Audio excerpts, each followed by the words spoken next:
Assalamualaikum warahmatullahi wabarakatuh. Kami dari kelompok 8, saya Susi, teman saya Desi dan Dewi ingin menjelaskan mengenai chapter 18.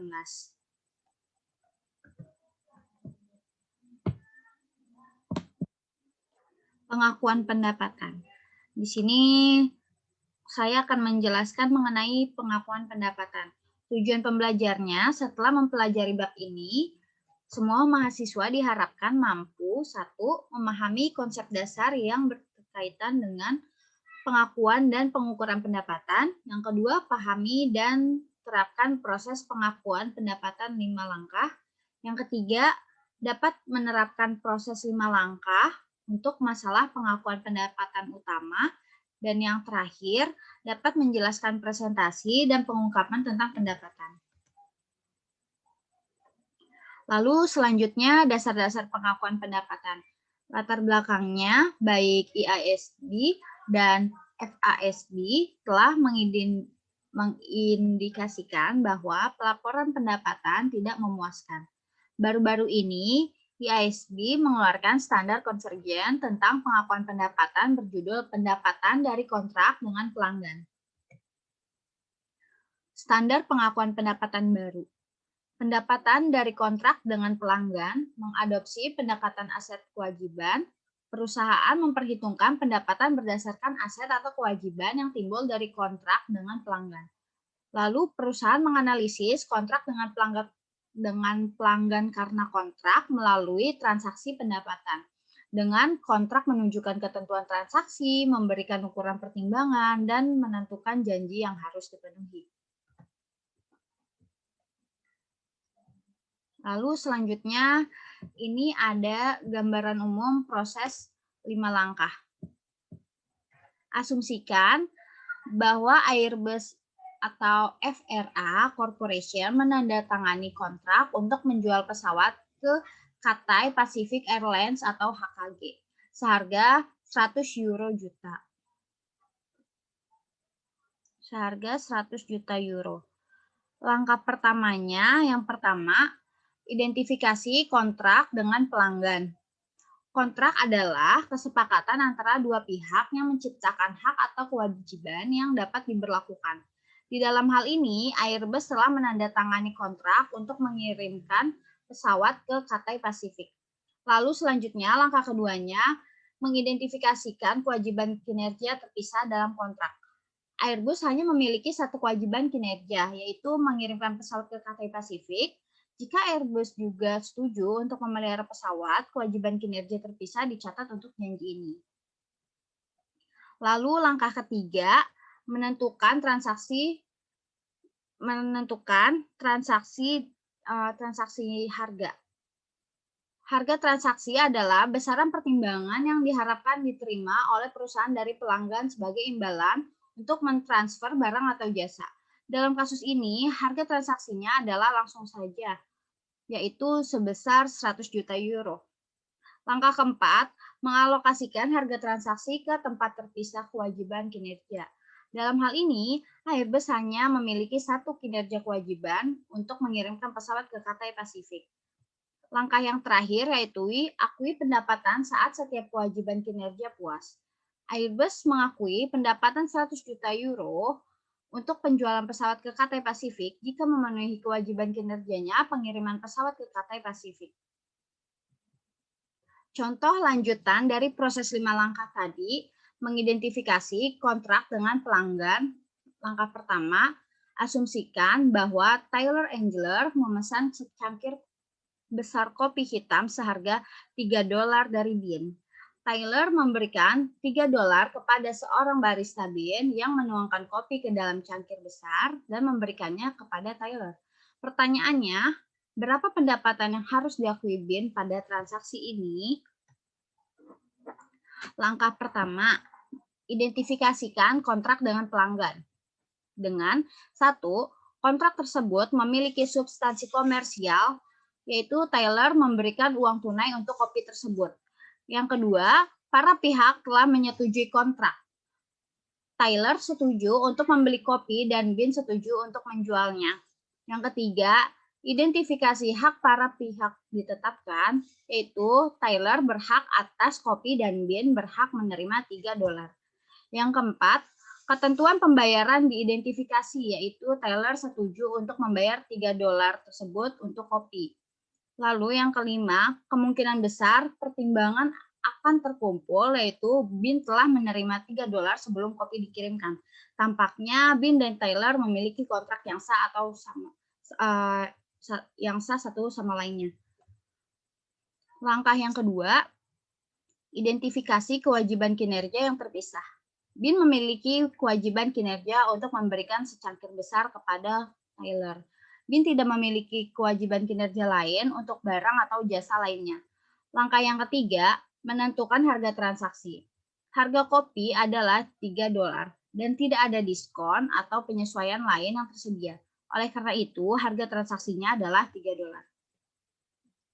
Langkah yang keempat, alokasikan harga transaksi ke kewajiban kinerja yang terpisah. Mengingat Bean hanya memiliki satu kewajiban kinerja, tidak perlu dialokasikan. Langkah yang kelima, akui pendapatan ketika setiap kewajiban kinerja dipenuhi. Bean memenuhi kewajiban kinerjanya saat Tyler mendapatkan kembali atas kopinya. Bean harus mengakui pendapatan $3 dari transaksi ini ketika Tyler menerima kopi. Mengidentifikasi kewajiban kinerja yang terpisah dengan langkah yang kedua. Keesokan harinya, Tyler memesan secangkir kopi lagi sebesar $3 dan juga membeli 2 bagel dengan harga $5. Barista menyediakan produk ini dan Tyler membayar $8. Pertanyaannya, berapa pendapatan yang harus diakui Bean atas pembelian kedua item ini? Langkah pertama, identifikasikan kontrak dengan pelanggan. Kontrak yang valid ada karena memenuhi 5 persyaratan yang diperlukan agar kontrak dapat diberlakukan seperti yang dibahas dalam contoh yang sebelumnya. Langkah yang kedua, identifikasi kewajiban kinerja yang terpisah. Bean harus menentukan apakah penjualan kopi dan penjualan 2 bagel melibatkan satu atau 2 kewajiban pelaksanaan. Lalu, ini ada langkah kedua, beberapa kewajiban kinerja muncul ketika 2 kondisi berikut ini. Bean harus menyediakan produk atau layanan yang berbeda.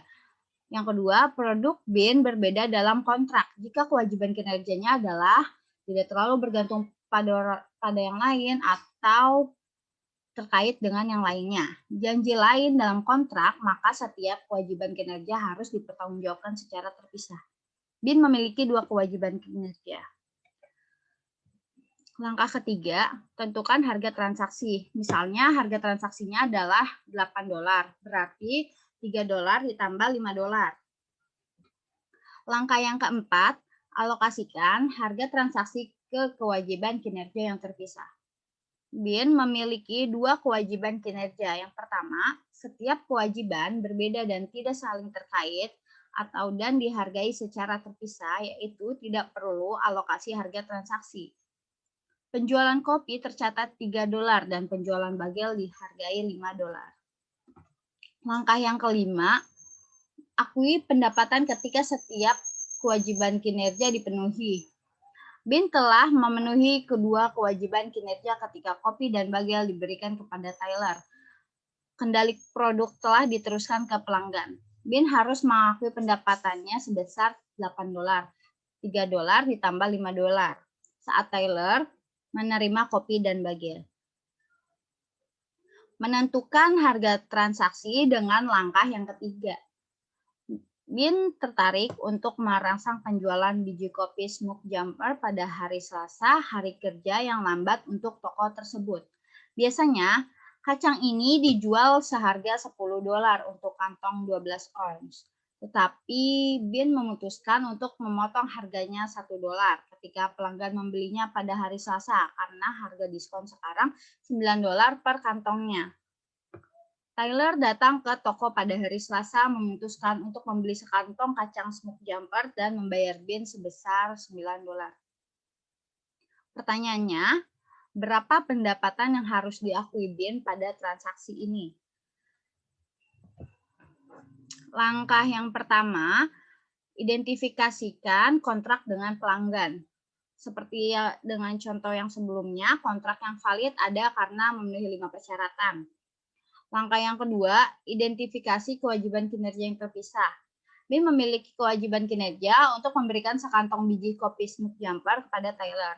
Lalu Bin tidak memiliki kewajiban kinerja lain untuk menyediakan produk atau layanan. Langkah yang ketiga, tentukan harga transaksi. Transaksi sekantong kaca Smoke Jumper yang dijual ke Tyler adalah $9, bukan $10. Langkah yang keempat, alokasikan harga transaksi ke kewajiban kinerja yang terpisah. Hanya ada satu kewajiban kinerja, tidak perlu alokasi. Langkah yang kelima, akui pendapatan ketika setiap kewajiban kinerja dipenuhi. Bin telah memenuhi kedua kewajiban kinerja tersebut. Lalu Bin harus mengakui pendapatannya sebesar $9 saat Tyler menerima biji kopi Smoke Jumper. Mengalokasikan harga transaksi untuk memisahkan kewajiban kinerja dengan langkah keempat. Harga transaksi dialokasikan untuk berbagai kewajiban kinerja berdasarkan harga jual relatif mandiri. Bin menawarkan kepada pelanggan diskon sebesar $2 untuk pembelian secangkir besar kopi saat mereka membeli sekantong biji motor mocha premium atau yang biasanya dijual dengan harga $12 pada saat yang bersamaan. Seperti yang disebutkan sebelumnya, secangkir besar kopi biasanya dijual dengan harga $3 di Bin. Pertanyaannya, berapa pendapatan yang harus diakui Bin atas pembelian kedua item tersebut? Langkah yang pertama, seperti contoh yang sebelumnya juga, identifikasikan kontrak dengan pelanggan. Yang kedua, identifikasikan kewajiban kinerja yang terpisah. Dengan sekantong biji motor mocha dan secangkir besar kopi berbeda satu sama lain dan tidak terlalu bergantung atau sangat terkait satu sama lain. Langkah yang ketiga, harga transaksinya ini adalah sebesar $13, yaitu $12 ditambah $1. Langkah yang keempat, Bin mengalokasikan harga transaksi untuk dua kewajiban kinerja tersebut berdasarkan harga jual relatif mandiri sebagai berikut. Berikut, Bin mengalokasikan harga transaksi untuk dua kewajiban kinerja tersebut berdasarkan harga jual relatif mandiri sebagai berikut.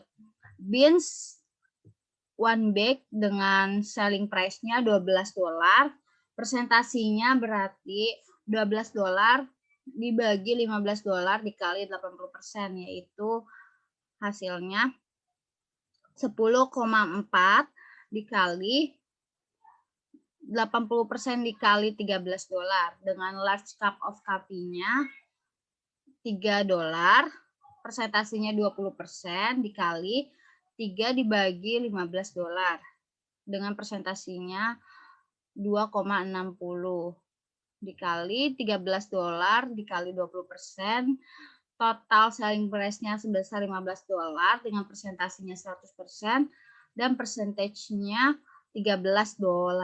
Total harga transaksi $13 dialokasikan 10,40 ke kantong biji motor mocha dan $2,60 untuk secangkir besar kopi.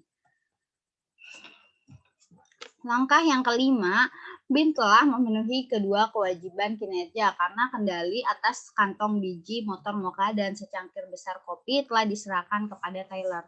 Bin harus mengakui pendapatannya sebesar $13, terdiri dari pendapatan dari penjualan biji motor mocha seharga $10,40 dan penjualan secangkir kopi sebesar $2,6. Lalu Bin memenuhi kewajiban kinerjanya ketika Tyler memperoleh kendali atas produknya. Indikator bahwa Tyler telah memperoleh kendali adalah sebagai berikut. Yang pertama, Bin memiliki hak untuk membayar kopi tersebut. Yang kedua, Bin telah mentransfer hak legal atas kopi tersebut. Yang ketiga, Bin telah mengalihkan kepemilikan fisik kopi. Yang keempat, Tyler memiliki risiko dan manfaat kepemilikan yang signifikan. Yang kelima, Tyler telah menerima aset tersebut.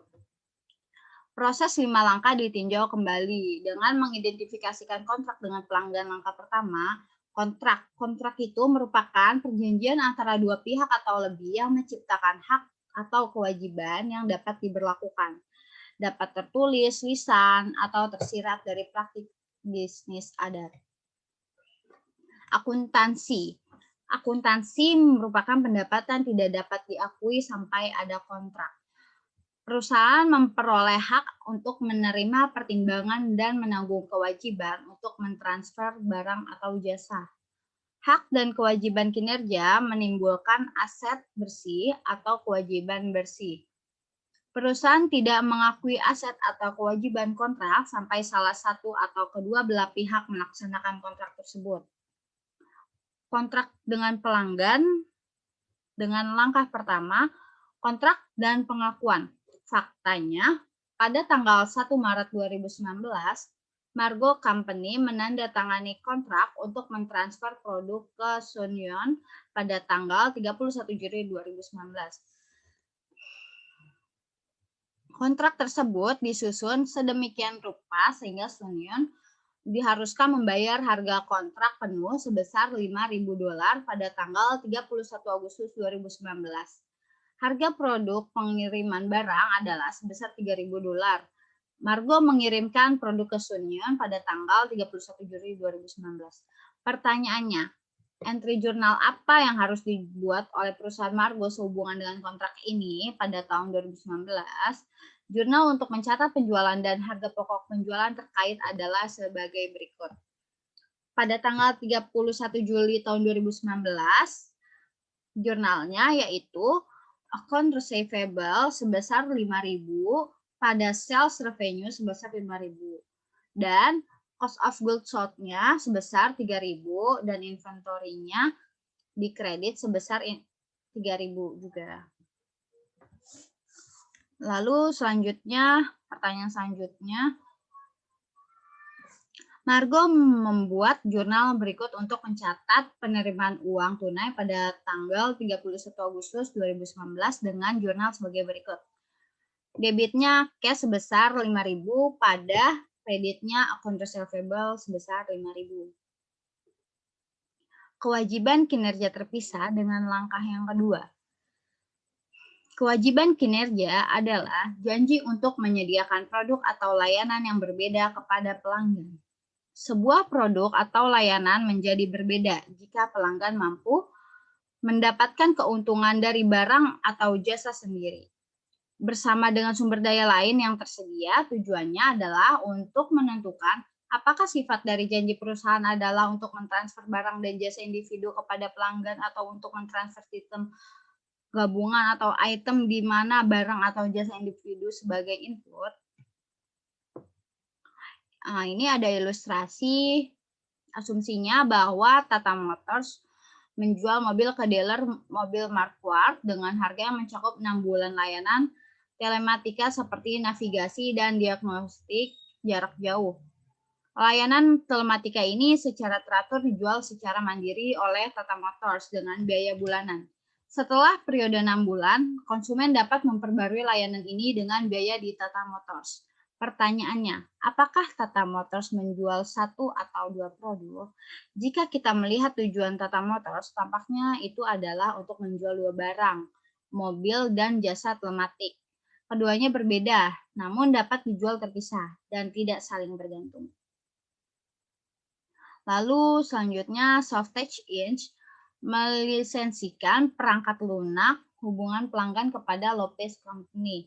Selain menyediakan perangkat lunak itu sendiri, Softtech berjanji untuk memberikan layanan konsultasi dengan menyesuaikan perangkat lunak secara ekstensif ke lingkungan teknologi informasi Lopez.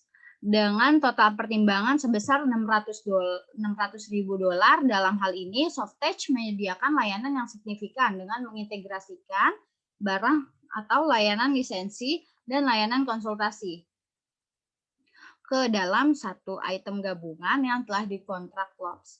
Selain itu, perangkat lunak secara signifikan disesuaikan oleh Softtech sesuai dengan spesifikasi yang dinegosiasikan oleh Lopez. Apakah fakta-faktanya? Lisensi dan layanan konsultasi berbeda tetapi saling bergantung. dan oleh karena itu harus dianggap sebagai satu kewajiban kinerja. Lalu harga transaksi. Menentukan harga transaksi dengan langkah yang ketiga. Yang pertama, jumlah pertimbangan yang diharapkan perusahaan terima dari pelanggan, lalu dalam suatu kontrak seringkali mudah ditentukan karena pelanggan setuju untuk membayar dengan jumlah yang tetap. Kontrak lain, perusahaan harus mempertimbangkan hal-hal sebagai berikut. Yang pertama, pertimbangan variabel, nilai waktu dari uang, pertimbangan non-tunai, dan pertimbangan dibayarkan atau dibayarkan kepada pelanggan. Pertimbangan variabel ini harga tergantung pada acara mendatang. Maksudnya mungkin termasuk kenaikan harga, diskon volume, rabat, kredit, bonus kinerja, atau royalti. Perusahaan memperkirakan jumlah pendapatan yang harus diakui dengan nilai yang diharapkan dan jumlah yang paling mungkin. Nilai yang diharapkan maksudnya jumlah ketimbang probabilitas dalam kisaran jumlah pertimbangan yang memungkinkan, yang mungkin cocok jika sebuah perusahaan memiliki banyak kontrak dengan karakteristik serupa dan dapat didasarkan pada sejumlah hasil dan probabilitas terpisah. Jumlah paling mungkin, satu-satunya jumlah yang paling mungkin dalam tentang hasil pertimbangan yang memungkinkan mungkin sesuai jika kontrak hanya memiliki dua kemungkinan hasil. Pertimbangan variabel. Perkiraan pertimbangan variabel ini faktanya Peabody Construction Company menandatangani kontrak dengan pelanggan untuk membangun gudang seharga $100.000 dengan bonus kinerja sebesar $50.000 yang akan dibayarkan berdasarkan waktu penyelesaian. Jumlah bonus kinerja berkurang 10% per minggunya untuk setiap minggu di luar tanggal penyelesaian yang disepakati. Persyaratan kontrak serupa dengan kontrak yang telah dilakukan Peabody sebelumnya dan manajemen keyakinan bahwa pengalaman tersebut bersifat prediktif untuk kontrak ini. Manajemen memperkirakan bahwa ada kemungkinan 60% bahwa kontrak akan selesai pada tanggal penyelesaian yang disepakati. Kemungkinan 30% bahwa itu akan selesai terlambat 1 minggu dan hanya 10% kemungkinan akan selesai terlambat 2 minggu. Pertanyaannya,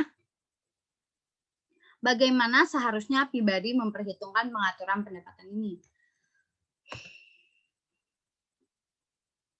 Manajemen telah menyimpulkan bahwa metode pembobotan probabilitas adalah pendekatan yang paling efektif dengan on time 60% change sebesar $150.000 sama dengan $90.000. One week late-nya 30% change-nya sebesar $145.000 sama dengan $43.500. 2 weeks late-nya 10% change sebesar $140.000 sama dengan $14.000. Jadi totalnya $147.500.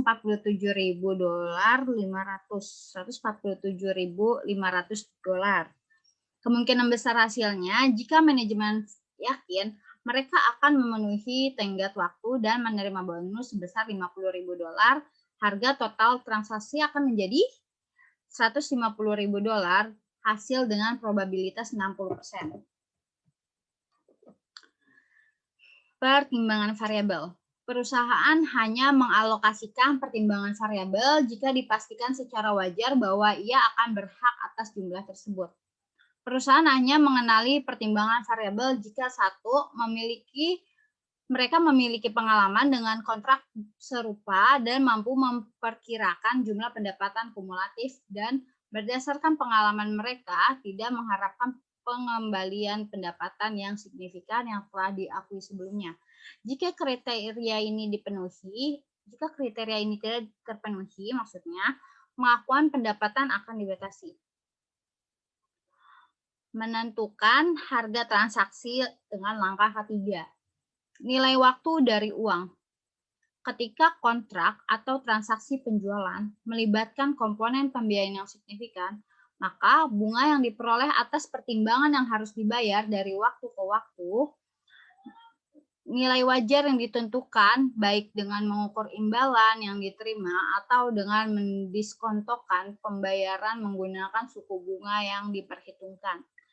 Laporan perusahaan sebagai beban bunga atau pendapatan bunga. Nilai waktu dari uang.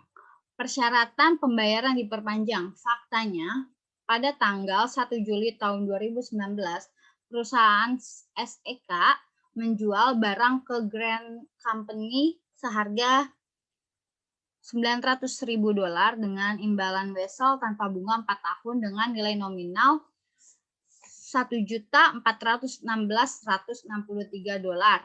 Harga barang di buku SEK sebesar $590.000. Pertanyaannya yang pertama, berapa pendapatan harus dicatat oleh SEK Company pada 1 Juli 2019 dan berapa pendapatan yang harus dilaporkan terkait dengan transaksi ini pada tanggal 31 Desember 2019. Entry untuk mencatat penjualan SEK ke Grand Company pada tanggal 1 Juli 2019 adalah sebagai berikut. Notes receivable sebesar 900.000 pada sales revenue sebesar 900.000. Lalu cost of goods sold-nya sebesar 590.000 pada inventory sebesar 590.000. Entry untuk mencatat pendapatan bunga di akhir tahun 31 Desember 2019, jurnalnya notes receivable sebesar 54.000 dan kreditnya interest revenue sebesar 54.000 dari 12% dikali setengah dikali $900.000. Perusahaan tidak diharuskan untuk mencerminkan nilai waktu uang jika jangka waktu pembayaran kurang dari 1 tahun. Pertimbangan non-tunai, barang, jasa, atau pertimbangan non-tunai lainnya. Perusahaan terkadang menerima kontribusi, misalnya sumbangan dan hadiah. Pelanggan terkadang menyumbangkan barang atau jasa, seperti peralatan atau tenaga kerja, sebagai pertimbangan atas barang yang disediakan atau jasa yang dilakukan. Perusahaan umumnya mengakui pendapatan berdasarkan nilai wajar dari apa yang diterima. Pertimbangan dibayar atau hutang kepada pelanggan, mungkin termasuk diskon, rabat volume, kupon, produk gratis, atau layanan. Secara umum, unsur-unsur tersebut mengurangi imbalan yang diterima dan pendapatan menjadi diakui. Pertimbangan dibayar atau hutang. Volume diskonnya dengan fakta perusahaan Samsung menawarkan pelanggannya diskon volume sebesar 3%. Jika mereka membeli setidaknya 2 juta yen dari produknya selama tahun kalender, pada tanggal 31 Maret 2019, Samsung telah melakukan penjualan sebesar 700.000 yen ke Artico. Dalam 2 tahun sebelumnya, Samsung menjual lebih dari 3 juta yen ke Arctic dalam periode 1 April hingga 31 Desember. Pertanyaannya, berapa pendapatan yang harus diakui Samsung selama 3 bulan pertama pada tahun 2019? Jurnalnya, Samsung membuat jurnal sebagai berikut pada tanggal 31 Maret 2019. Account receivable sebesar 679.000 pada sales revenue sebesar 679.000. Samsung harus mengurangi pendapatannya sebesar 21.000 yen dikali 700.000 yen dikali 3%, karena kemungkinan besar akan memberikan rabat ini. Pertimbangan dibayar atau hutang. Pertanyaannya, berapa pendapatan yang harus diakui Samsung selama 3 bulan pertama tahun 2019?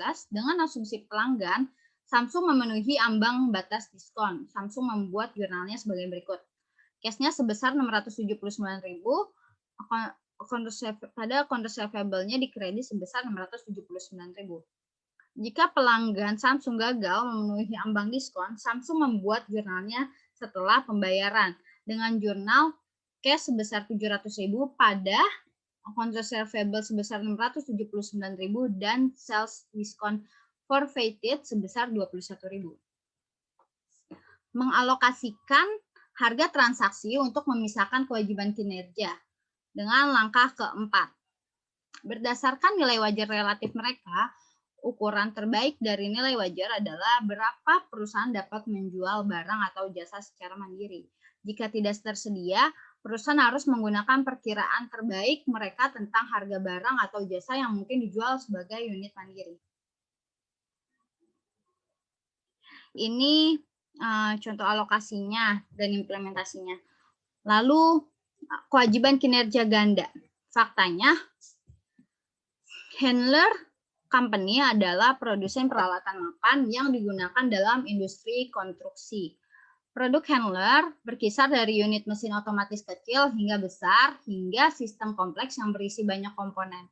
Harga jual unit berkisar dari $600.000 hingga 4 juta dan dikutip termasuk pemasangan dan pelatihan. Proses instalasi tidak melibatkan perubahan pada fitur peralatan dan tidak memerlukan informasi hak milik tentang peralatan tersebut agar peralatan yang dipasang dapat bekerja sesuai spesifikasi.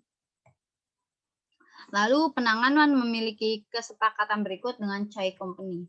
Chai membeli peralatan dari handler dengan harga $2 juta dan memilih handler untuk melakukan penginstalan. Penangan membebankan harga yang sama untuk peralatan tersebut terlepas dari apakah ia melakukan pemasangan atau tidak. Beberapa perusahaan melakukan pemasangan sendiri karena mereka lebih memilih karyawan mereka sendiri untuk melakukan pekerjaan atau karena hubungan dengan pelanggan lain. Layanan pemasangan yang termasuk dalam pengaturan diperkirakan memiliki harga jual mandiri sebesar $20.000. Penanganan memiliki kesepakatan berikut dengan Chai Company. Harga jual mandiri sesi pelatihan diperkirakan sebesar $50.000. Perusahaan lain juga dapat melakukan layanan pelatihan ini. Lalu Chai berkewajiban untuk membayar handler sebesar $2 juta setelah pengiriman dan pemasangan peralatan. Handler mengirimkan peralatan pada tanggal 1 September 2019 dan menyelesaikan pemasangan peralatan pada tanggal 1 November 2019. Pengalihan kendali selesai. Pelatihan terkait peralatan dimulai setelah pemasangan selesai dan berlangsung selama 1 tahun. Peralatan tersebut memiliki masa manfaat selama 10 tahun. Pertanyaannya, apa kewajiban kinerja untuk tujuan akuntansi penjualan peralatan? Tujuan utama handler adalah menjual peralatan. Layanan lain atau instalasi dan pelatihan dapat dilakukan oleh pihak lain jika diperlukan. Hasilnya, peralatan, instalasi, dan pelatihan adalah 3 produk atau layanan yang terpisah. Masing-masing barang tersebut memiliki harga jual yang berdiri sendiri dan tidak saling bergantung. Pertanyaan dan jawaban selanjutnya akan dijelaskan oleh teman saya, yaitu Dewi. Terima kasih.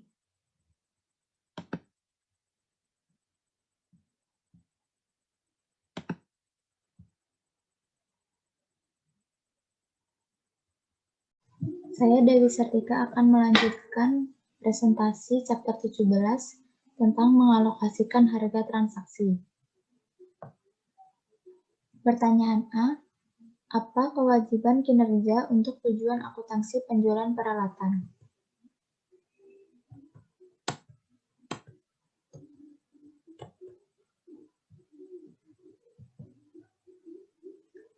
Tujuan utama handler adalah menjual peralatan. Layanan lain atau instalasi dan pelatihan dapat dilakukan oleh pihak lain jika diperlukan.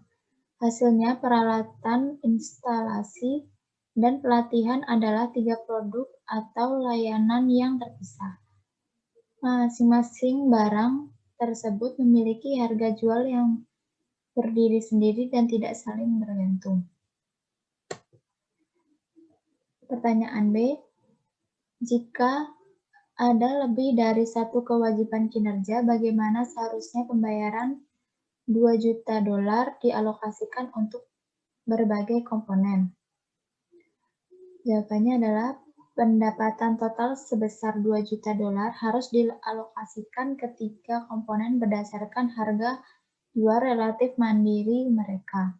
Dalam hal ini, harga jual peralatan berdiri sendiri adalah $2 juta, biaya pemasangan adalah $20.000, dan pelatihan adalah $50.000. Dan karena itu, total harga jual mandiri adalah $2.070.000, yaitu Penambahan antara 2 juta dolar ditambah 20.000 ditambah 50.000. Alokasinya adalah sebagai berikut. Peralatan 1.932.367 dolar itu hasil dari 2 juta dibagi 2.070.000 dikali 2 juta. Instalasi 19.324 hasil dari 20.000 dolar dibagi 2.070.000 dikali 2 juta dolar. Untuk latihan 48.309 dolar. Hasil dari 50 dolar dibagi 2.070.000 dolar dikali 2 juta.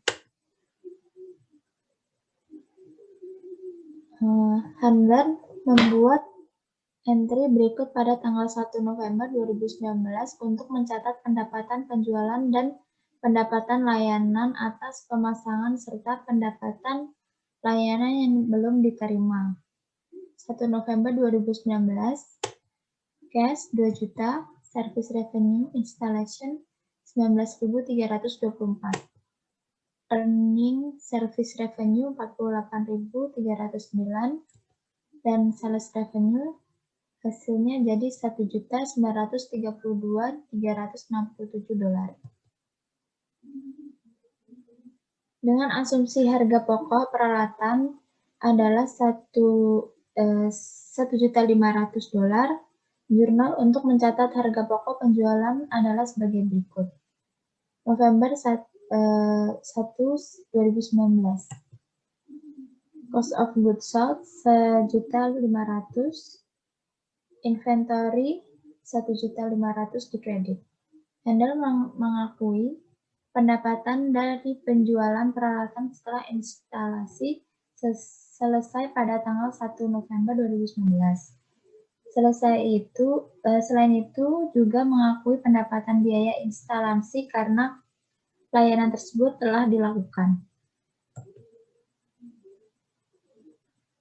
Handel mengakui pendapatan pelatihan dan dengan dasar garis lurus melalui tanggal 1 November 2019 atau 4.026 dolar hasil dari 48.309 dibagi 12 per bulan selama 1 tahun, kecuali metode yang lebih tepat seperti metode presentasi penyelesaian dibahas di bagian selanjutnya. Bagian dijamin entry jurnal untuk mengakui pendapatan pelatihan selama 2 bulan di tahun 2019.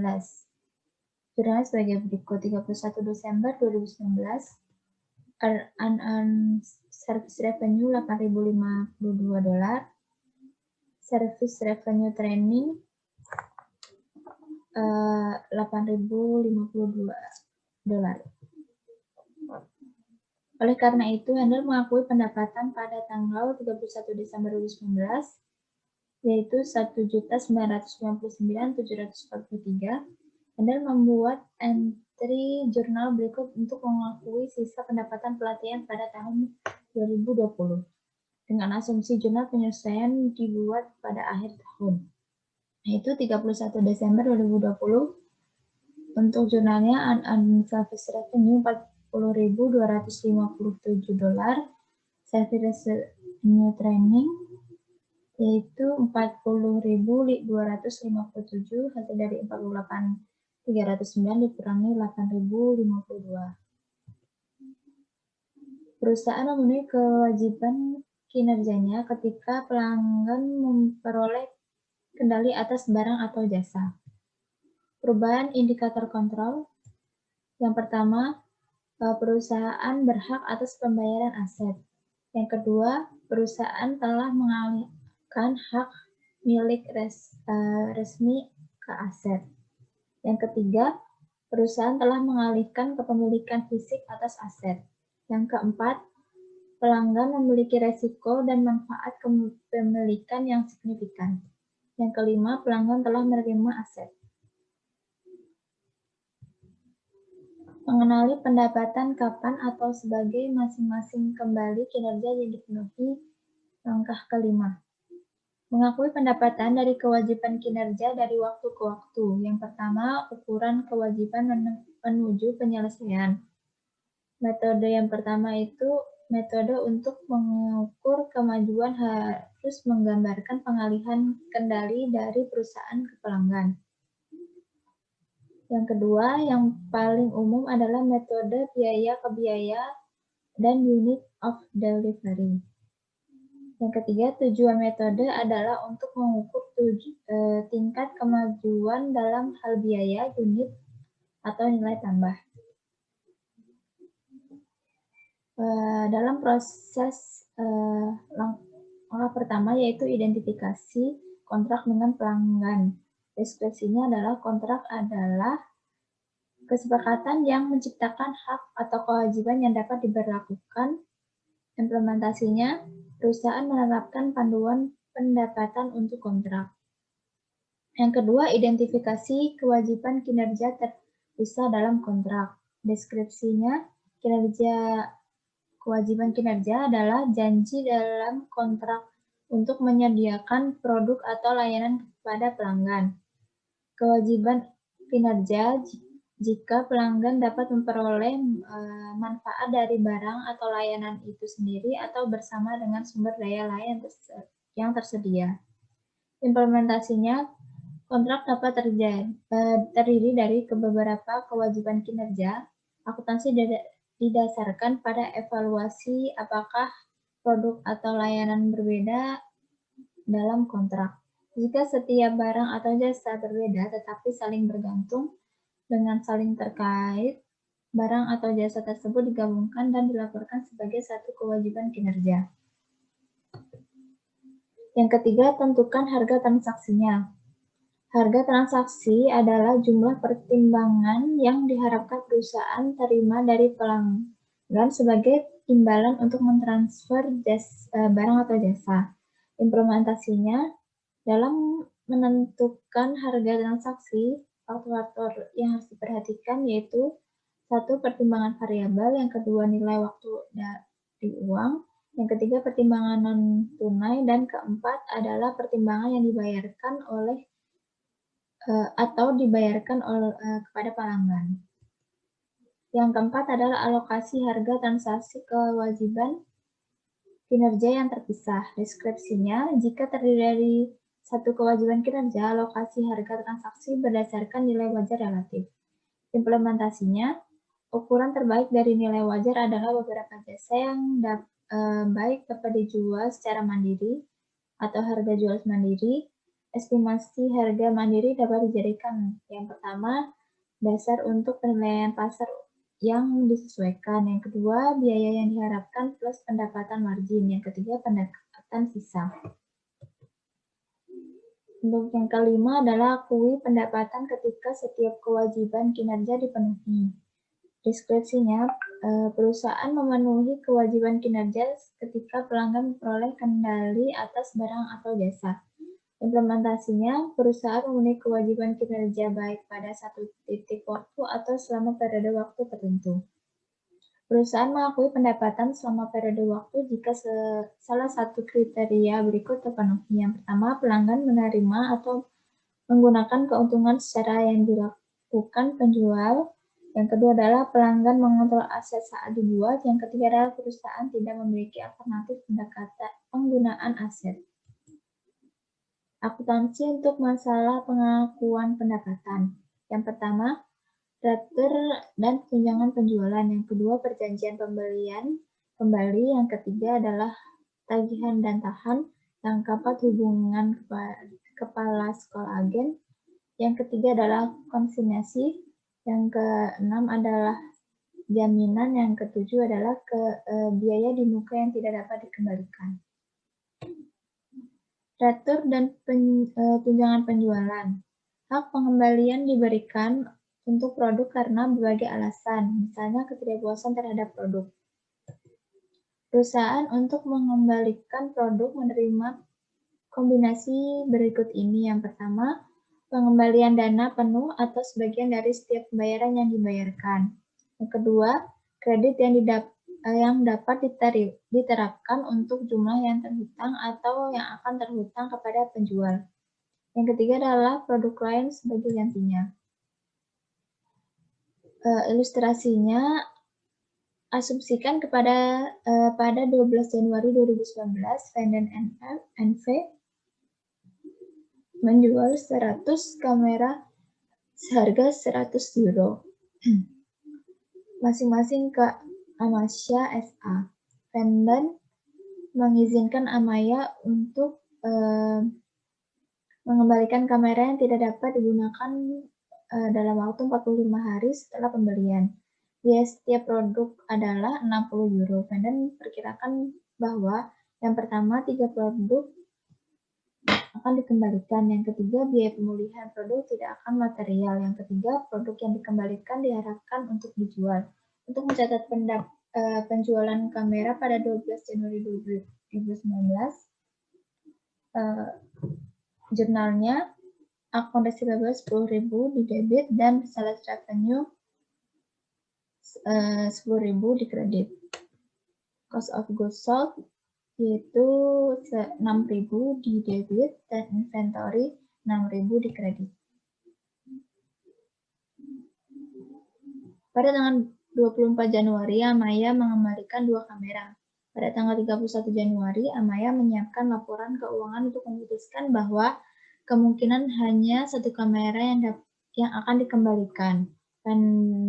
Vanden membuat entry berikut dengan transaksi untuk merekam kembali kamera pada 24 Januari 2019.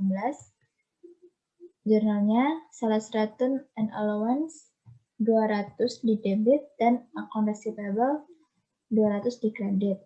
Return inventory 120 di debit dan cost of goods sold 120 di kredit. Vanden awalnya memperkirakan hasil yang paling mungkin adalah 3 kamera akan dikembalikan. Vanden yakin bahwa perkiraan awal benar dan membuat jurnal penyesuaian berikut untuk memperhitungkan pengembalian yang diharapkan pada tanggal 31 Januari 2019. Untuk mencatat hasil penjualan yang diharapkan pada tanggal 31 Januari 2019, jurnalnya sales return and allowance 100 di debit dan allowance sales return and allowance di kredit. To record the expect return of that 1 camera, estimate inventory return 60 di debit dan cost of goods sold 60 di kredit. Untuk laporan laba ruginya pada bulan Januari pada ilustrasi 18-16 yaitu hasil akhirnya gross profitnya 3.880 dan laporan keuangan posisi keuangan tanggal 31 Januari 2019 return inventory yaitu $180.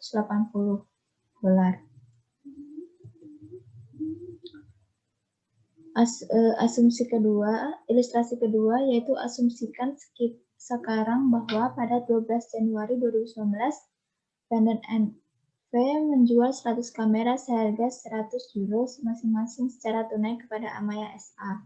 Vanden mengizinkan Amaya untuk mengembalikan kamera yang tidak dapat digunakan pada 45 hari.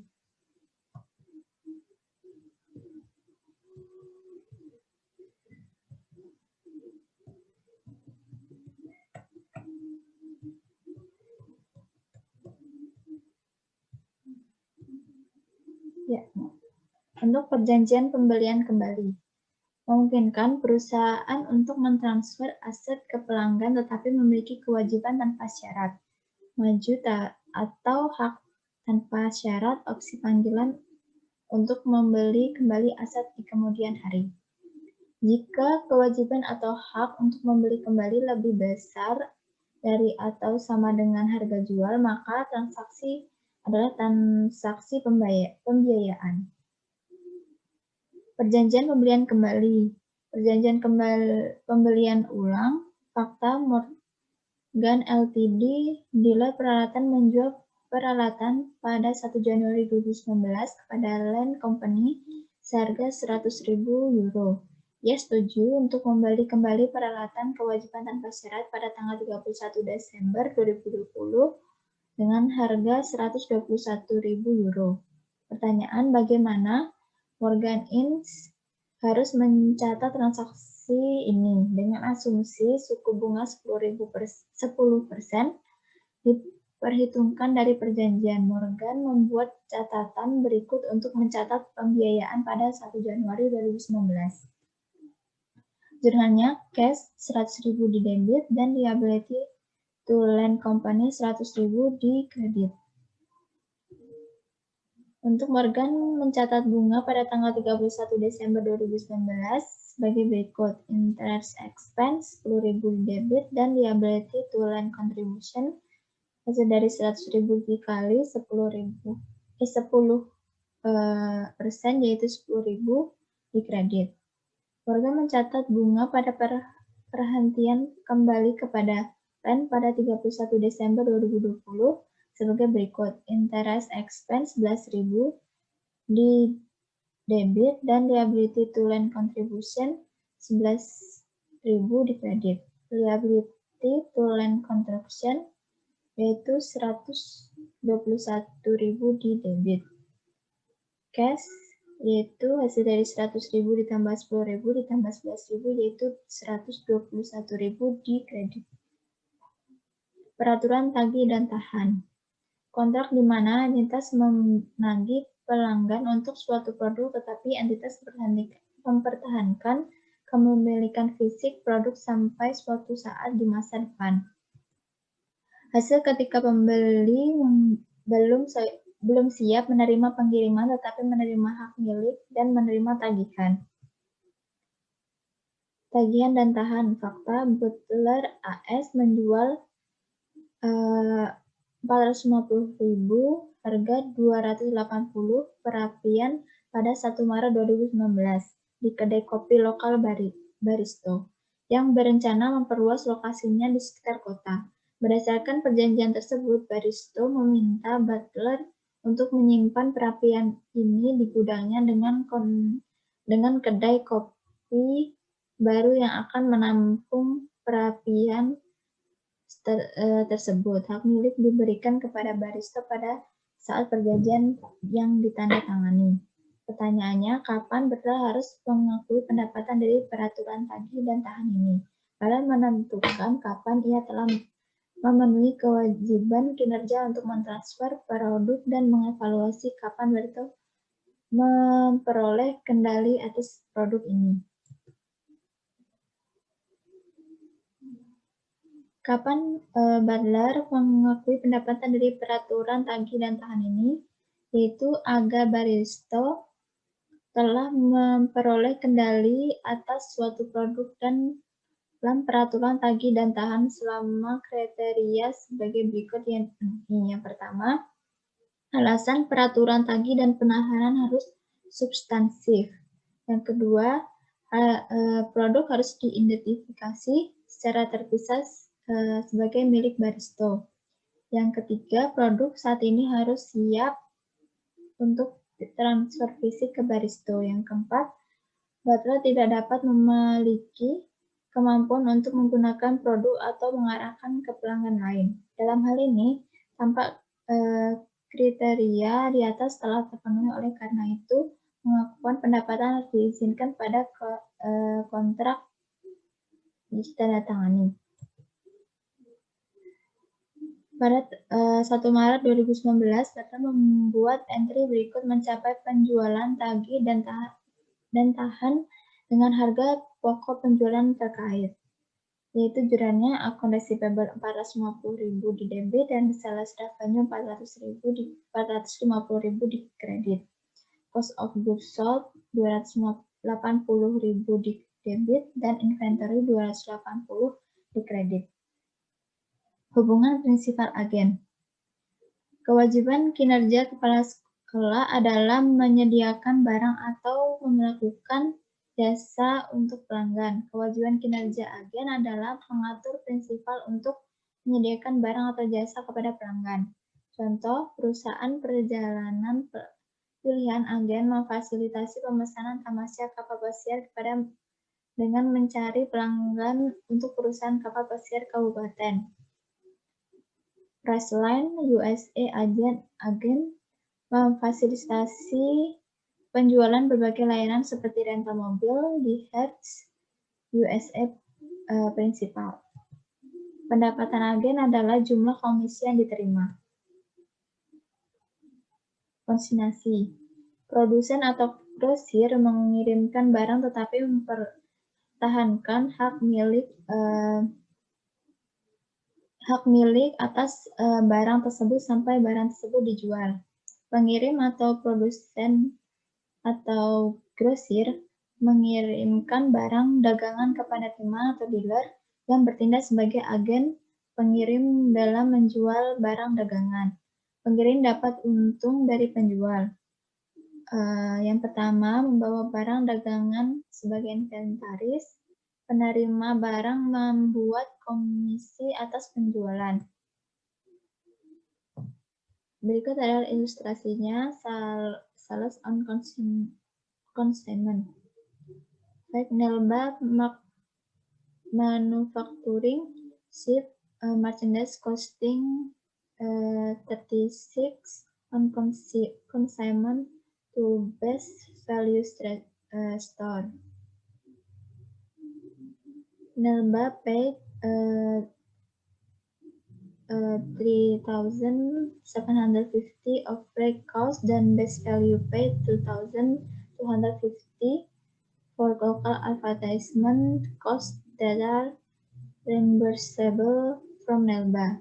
By the end of the period, best value has sold 2/3 of the consignment merchandise for 40,000 cash. Best value notified Nelba of sales retain of 10% commission and remit to cash due Nelba. Shipment of consignment merchandise. Untuk jurnalnya, inventory itu consignment 36.000 dan finished good inventory 36.000 di kredit.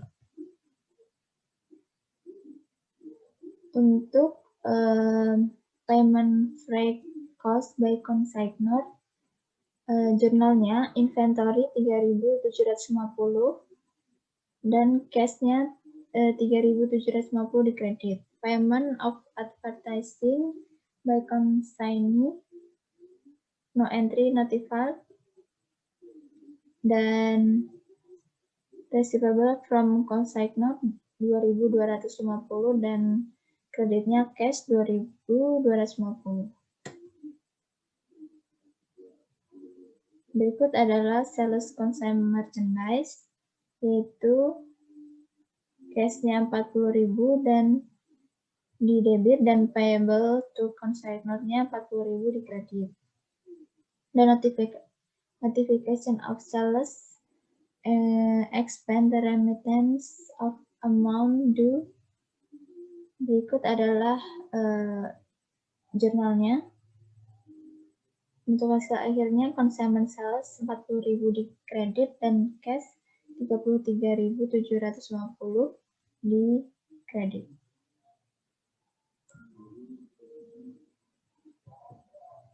Jaminan. Dua jenis jaminan untuk pelanggan. Yang pertama, produk memenuhi spesifikasi yang disepakati dalam kontrak pada satu produk dijual. Yang pertama, garansi sudah termasuk pada harga jual, garansi tipe jaminan. Untuk yang kedua adalah tidak termasuk dalam harga jual produk, garansi jenis layanan. Dicatat sebagai kewajiban kinerja tersendiri. Berikut adalah ilustrasinya garansi. Maverick Company menjual 1.000 Rolomatics pada tanggal 1 Oktober 2019 dengan harga $6 juta dengan jaminan garansi bahwa produk tersebut bebas dari cacat. Biaya Rollomatrix adalah $4 juta. Jangka waktu jaminan ini adalah 2 tahun dan diperkirakan biaya $80.000. Selain itu, Maverick menjual jaminan yang diperpanjang terkait dengan 400 Rollomatrix selama 3 tahun setelah periode 2 tahun seharga $18.000. Dari 22 November 2019, Maverick mengeluarkan biaya tenaga kerja $3.000 dan biaya bagian $25.000 terkait dengan jaminan. Maverick menyiapkan laporan keuangan pada 31 Desember 2019. Diperkirakan biaya jaminan ini di masa mendatang akan total sebesar $44.000 pada tanggal 31 Desember 2019. Pertanyaannya, apa entry jurnal yang harus dibuat oleh Maverick Company pada tanggal 2019 terkait dengan penjualan Rollomatrix dan jaminan serta jaminan yang diperpanjang?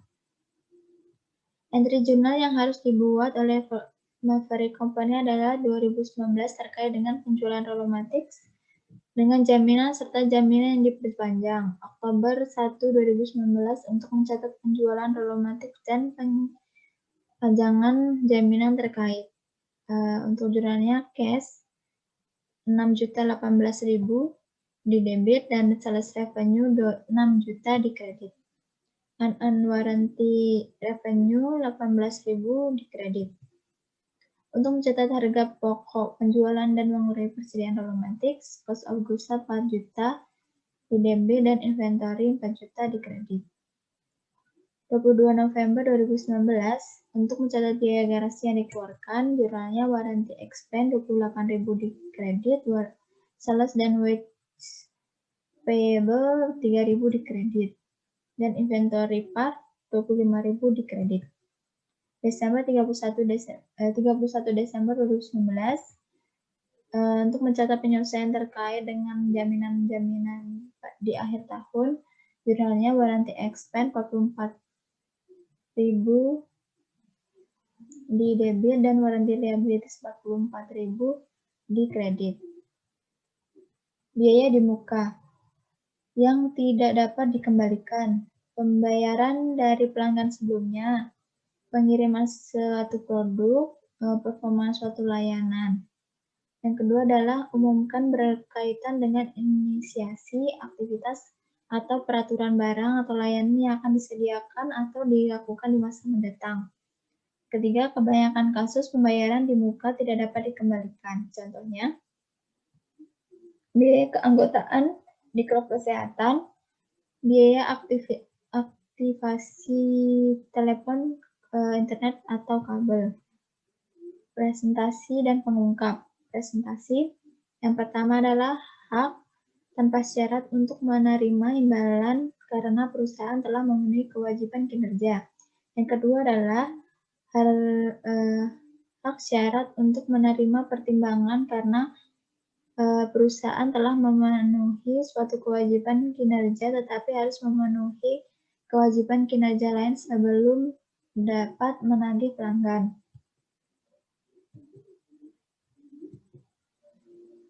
Presentasi aset kontrak ilustrasinya pada tanggal 1 Januari 2019, Finasa menandatangani kontrak untuk mentransfer produk A dan produk B ke Overstock seharga €100.000.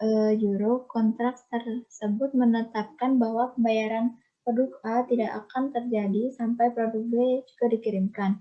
Dengan kata lain, pembayaran tidak akan terjadi sampai produk A dan produk B ditransfer ke Obermain. Quinn menentukan bahwa harga jual mandiri adalah €30.000 untuk produk A dan €70.000 untuk produk B. Quinn mengirimkan produk A di Obermain pada 1 Februari 2019 dan pada tanggal 1 Maret 2019, Quinn mengirimkan produk B ke Obermain. Pertanyaannya, entry jurnal apa yang harus dibuat oleh perusahaan Quinn sehubungan dengan kontrak ini pada tahun 2019? Pada tanggal 1 Februari 2019, Quinn mencatat entry kontrak aset 30.000 di debit, dan sales revenue 30.000 di kredit. Pada tanggal 1 Desember, Vin tidak dapat mencatat hutang karena tidak memiliki hak tanpa syarat untuk menerima 100.000 euro kecuali jika itu mentransfer produk B ke Overmind. Ketika Vin mentransfer produk B pada tanggal 1 Maret 2019 untuk membuat entry-nya, account receivable 100.000 di debit dan kontrak aset 30.000 di kredit, dan di sales revenue 70.000 di kredit. Untuk ilustrasi kewajiban kontrak, pada tanggal 1 Maret 2019, Henley Company menandatangani kontrak untuk mentransfer produk ke Propel Inc. pada 31 Juli 2019. Disepakati bahwa Propel akan membayar harga penuh 10.000 di muka dan 1 April 2019. Kontrak tidak dapat dibatalkan, namun Propel tidak membayar hingga 15 April 2019. Dan Henley mengirimkan produk pada 31 Juli 2019. Harga produknya adalah 7.500. Pertanyaannya, entry jurnal apa yang dibutuhkan pada tahun 2019? Tidak ada entry yang diperlukan pada 1 Maret 2019 karena tidak ada pihak yang memenuhi kontrak. Yang kedua adalah tidak ada pihak yang memiliki hak tanpa syarat mulai 1 Maret 2019. Saat menerima uang tunai 15 April 2019, Henley mencatat cash 10.000 di debit dan sales revenue 20.000 di kredit. Saat memenuhi kewajiban kinerja 31 Juli 2019, Henley mencatat entry mencatat penjualan jurnalnya sales revenue 10.000 di debit dan sales revenue di kredit. Selain itu, Henley mencatat harga pokok penjualan sebagai berikut: cost of goods sold 7.500 di debit dan inventory 7.500 di kredit. Presentasi modifikasi kontrak. Yang pertama, untuk mengubah ketentuan kontrak saat sedang berlangsung. Yang kedua, perusahaan menentukan apakah hasil kontrak baru atau kewajiban kinerja, atau apakah itu merupakan modifikasi dari kontrak yang sudah ada. Kewajiban kinerja terpisah. Catatan sebagai kontrak baru jika kedua kondisi berikut. Yang pertama, barang atau jasa dijanjikan berbeda, yaitu perusahaan menjual secara terpisah dan tidak langsung bergantung dengan barang atau jasa lain. Dan yang kedua adalah perusahaan berhak menerima sejumlah imbalan yang mencerminkan harga jual mandiri dari barang atau jasa yang dijanjikan. Contohnya, yang pertama, Crandall Co. memiliki kontrak untuk menjual 100.000 kepada pelanggan dengan harga 10.000, yaitu $100 per produk. Pada berbagai titik waktu selama periode 6 bulan setelah 60 produk dikirim, Crandall mengubah kontrak dengan berjanji untuk mengirim 20 produk lagi dengan tambahan $1.900 atau $95 per produk untuk yang menerima harga jual produk berdiri sendiri pada suatu kontrak yang diubah. Karena secara teratur menjual produk secara terpisah diberikan kontrak. Crandall mengakui tambahan kontrak asli, yaitu 100 unit dikurang 60 unit dikali $100, hasilnya dari $4.000. Produk baru 20 unit dikali $95, hasilnya $1.900. Total pendapatannya yaitu $5.900. Modifikasi calon. Perusahaan harus yang pertama account of effect of change in period of change as well as future period if a change effectable. Tidak mengubah hasil dari laporan sebelumnya. Untuk Anda jumlah yang diakui sebagai pendapatan untuk setiap produk tersisa akan menjadi harga sebesar 98,33 dihitung sebagai berikut. Produk tidak dikirimkan berdasarkan kontrak asli, yaitu 100 dikali 40 sama dengan $4.000. Produk yang dikirim berdasarkan kontrak modifikasi 95 kali 20 yaitu 1.900. Total pendapatan yang tersisa yaitu 5.900. Pendapatan per unit tersisa 5.900 dibagi 60 jadi $98,33. Di bawah pendekatan perspektif, harga peraturan 98,33 digunakan untuk penjualan dari periode setelah modifikasi. Untuk separate performance obligation yaitu revenue recognized prior of modification 6.000 dan revenue recognition after modification 5.900. Total revenue recognition-nya 11.900. Non-separate performance obligation prospectively revenue recognition prior to modification-nya 6.000 dan revenue recognition after modification 5.900. Total revenue recognition-nya 11.900.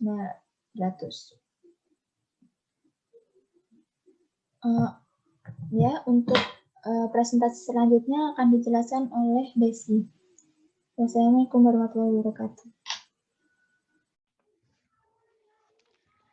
Selanjutnya, pada bagian presentasi terdapat biaya untuk memenuhi kontrak. Di perusahaan membagi biaya perolehan kontraknya menjadi dua kategori. Yang pertama adalah mereka yang memunculkan aset, yang kedua adalah yang dibebankan pada saat terjadi. Pada bagian kolektibilitas terdapat risiko kredit bahwa pelanggan tidak dapat membayar sesuai dengan kontrak. Maka terdapat beberapa pertanyaan untuk menghandle risiko kredit tersebut. Yang pertama, apakah suatu perusahaan akan dibayar tidak menjadi pertimbangan dalam menentukan pengakuan pendapatan. Yang kedua adalah jumlah yang diakui sebagai pendapatan tidak disesuaikan dengan risiko kredit nasabah. Perusahaan mengungkapkan informasi kualitatif dan kuantitatif tentang hal-hal berikut. Yang pertama adalah kontrak dengan pelanggan, penilaian yang signifikan, aktiva diakui dari biaya yang dikeluarkan untuk memenuhi suatu kontrak. Perusahaan menyediakan berbagai pengungkapan, diantaranya pemilahan pendapatan, rekonsiliasi saldo kontrak, sisa kewajiban kinerja, biaya untuk mendapatkan atau memenuhi kontrak, pengungkapan kualitatif lainnya, penilaian dan perubahan signifikan di dalamnya, pendapatan minimum tidak tunduk pada batasan pertimbangan variabel. Selanjutnya adalah lampiran 18A terkait kontrak konstruksi jangka panjang. Yang pertama itu ada pengakuan pendapatan seiring waktu. Dalam keadaan tertentu, perusahaan mengakui pendapatan dari waktu ke waktu. Konteks yang paling menonjol di mana pendapatan dapat diakui dari waktu ke waktu adalah akuntansi kontrak konstruksi jangka panjang. Kontrak jangka panjang seringkali menyatakan bahwa penjual atau pembangun dapat menagih pembeli pada interval tertentu. Contohnya adalah pengembangan pesawat militer dan komersial, sistem pengiriman senjata, dan perangkat keras eksplorasi ruang angkasa. Perusahaan memenuhi kewajiban kinerja dan mengakui pendapatan dari waktu ke waktu ini jika setidaknya terdapat salah satu dari ketiga kriteria berikut yang terpenuhi. Pertama, pelanggan secara bersamaan menerima dan menggunakan manfaat dari kinerja penjual seperti yang dilakukan penjual.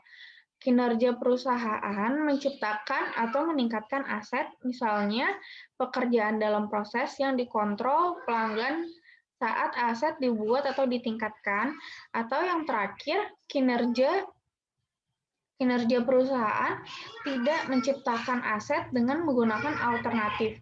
Selain elemen penggunaan alternatif ini, setidaknya satu dari kriteria berikut harus terpenuhi, yaitu perusahaan lain tidak perlu secara substansial melakukan kembali pekerjaan yang telah diselesaikan perusahaan sampai saat ini jika perusahaan lain tersebut memenuhi sisa kewajiban kepada pelanggan.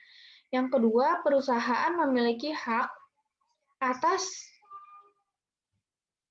pembayaran kinerjanya yang diselesaikan hingga saat ini dan diharapkan dapat memenuhi kontrak seperti yang telah dijanjikan. Jika kriteria 1, 2, atau 3 terpenuhi, maka perusahaan mengakui pendapatan dari waktu ke waktu jika dapat diperkirakan kemajuannya dalam memenuhi kewajiban kinerja. Perusahaan mengakui pendapatan dan laba kotor di setiap periode berdasarkan kemajuan konstruksi, yang disebut sebagai metode persentase penyelesaian. Dan jika kriteria tidak terpenuhi, maka perusahaan mengakui pendapatan dengan laba kotor pada saat kontrak selesai yang disebut dengan metode pemulihan biaya.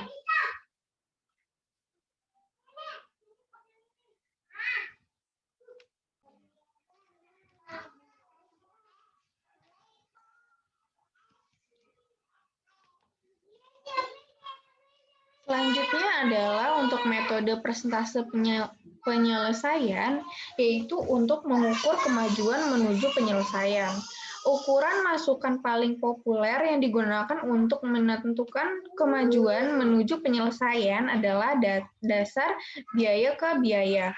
Berikut adalah cara untuk melakukan pengakuan pendapatan berdasarkan biaya ke biaya. Untuk ilustrasi 18A.1 yaitu cost incurred to date dibagi dengan most recent estimate of total cost mendapatkan persen complete. Selanjutnya, persen complete tersebut dikalikan dengan estimate total revenue atau gross profit, menghasilkan revenue to be recognized to date.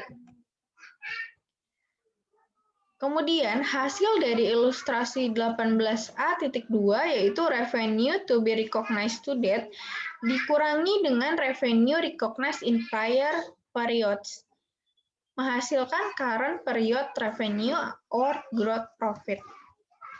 Sebagai ilustrasi, perusahaan konstruksi Hardat memiliki kontrak untuk membangun jembatan senilai 4.500.000 euro dengan perkiraan biaya sebesar 4 juta euro.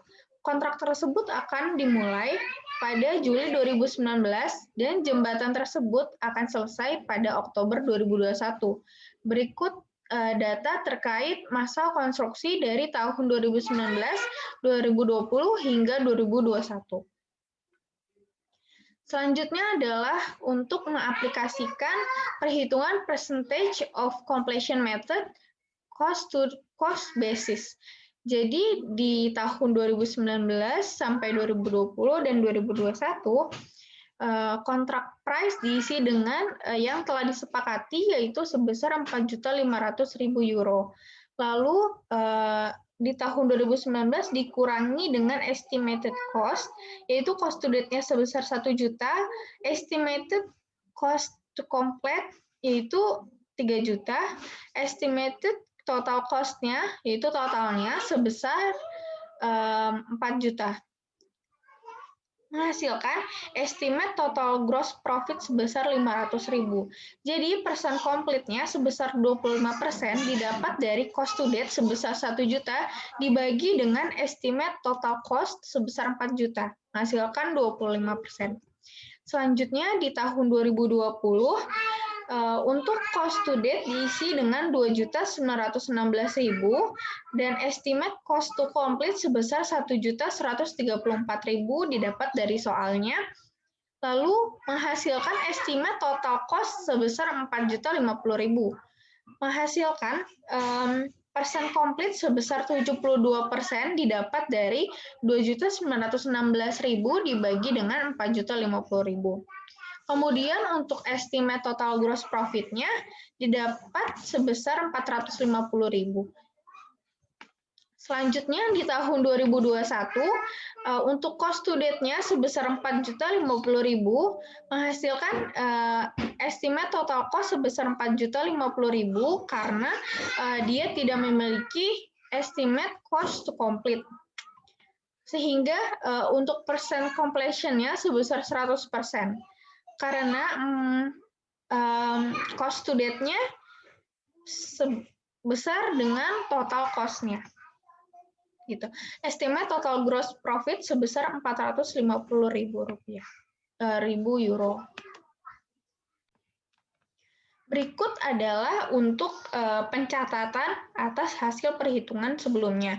Untuk tahun 2019, pencatatan biaya konstruksi adalah sebagai berikut.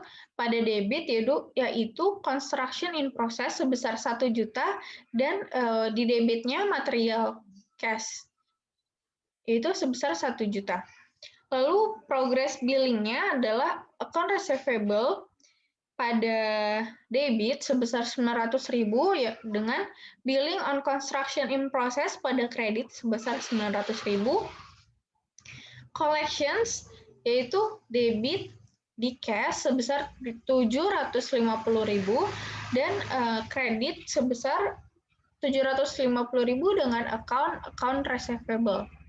Di tahun 2020 untuk cost of construction-nya adalah di debit construction in process sebesar 1.916.000 dan di debit material cash payable sebesar 1.916.000. Lalu untuk progress billing-nya account receivable sebesar 2.400.000, billing on construction in process-nya sebesar 2.400.000 di kredit. Lalu untuk collection-nya pada debit sebesar 1.750.000 untuk cash dan juga 1.750.000 di kredit untuk account receivable. Di tahun 2021 untuk cost of construction-nya yaitu di debit sebesar 1.134.000 dan di kredit material cash payable sebesar 1.134.000.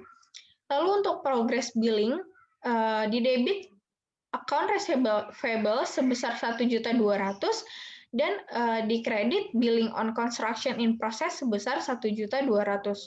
Untuk collection cash pada debit sebesar 2 juta dan account receivable pada debit sebesar 2 juta. Berikut adalah ilustrasi dari pendapatan, biaya, dan laba kotor persentase penyelesaian menurut tahunnya. Di tahun 2019, yang diakui di tahun 2019 adalah 125.000 gross profit-nya.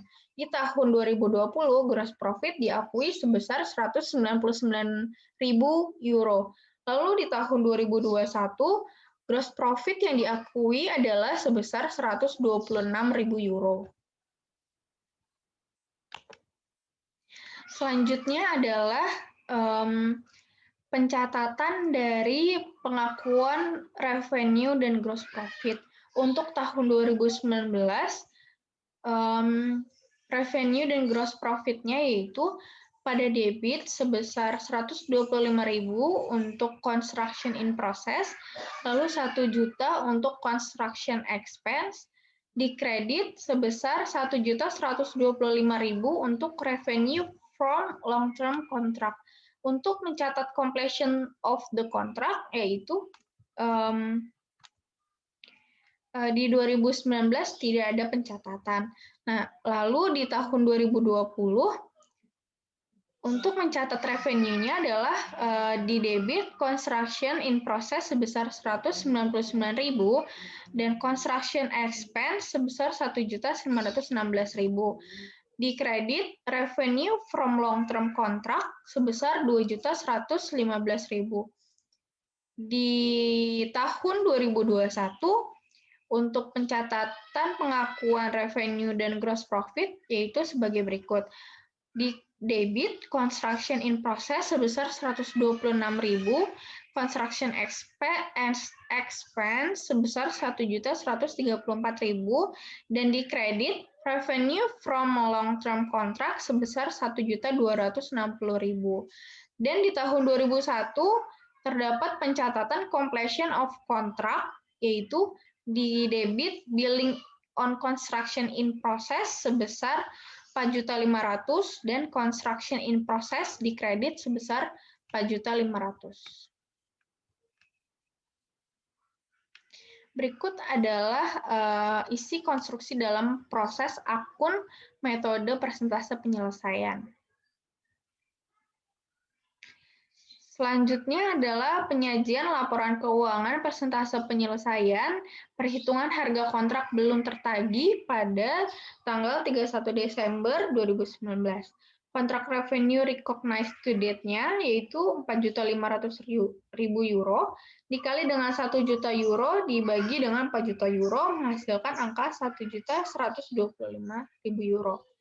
Lalu dikurangi dengan billing to date-nya sebesar 900.000 menghasilkan revenue yang unbilled belum ditagih sebesar 225.000 euro. Berikut adalah laporan persentase penyelesaiannya di 2019, 2020, dan juga 2021.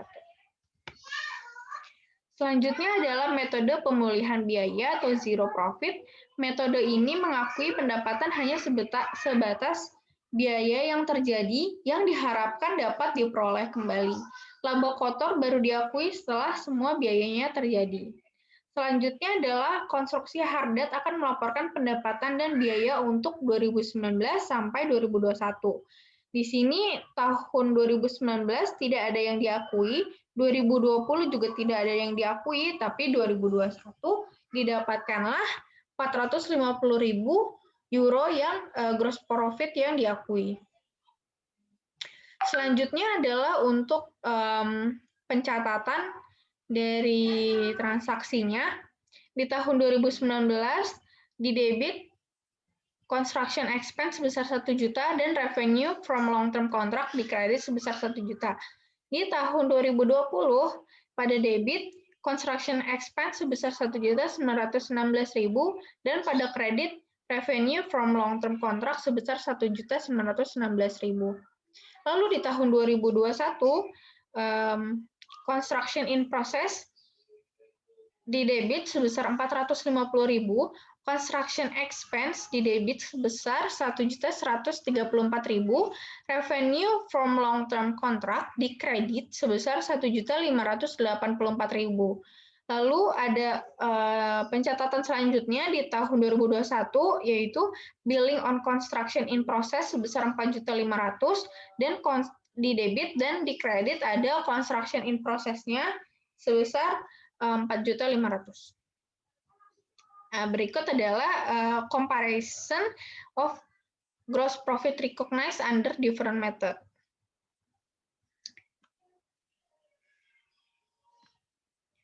Selanjutnya adalah kerugian kontrak jangka panjang. Yang pertama, kerugian dalam periode saat ini pada kontrak yang menguntungkan.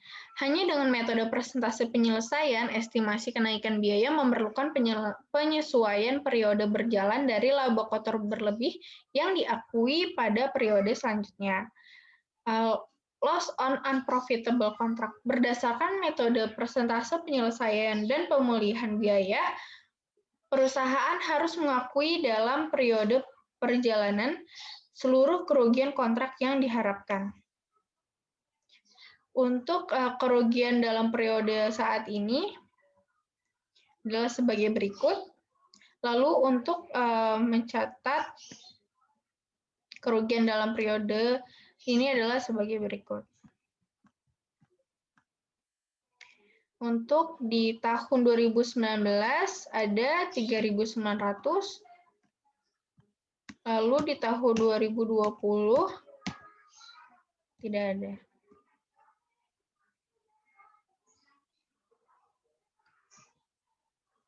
Selanjutnya untuk kerugiannya adalah di sini 675.000 dikurangi dengan 683.438 menghasilkan 8.438 kumulatif loss.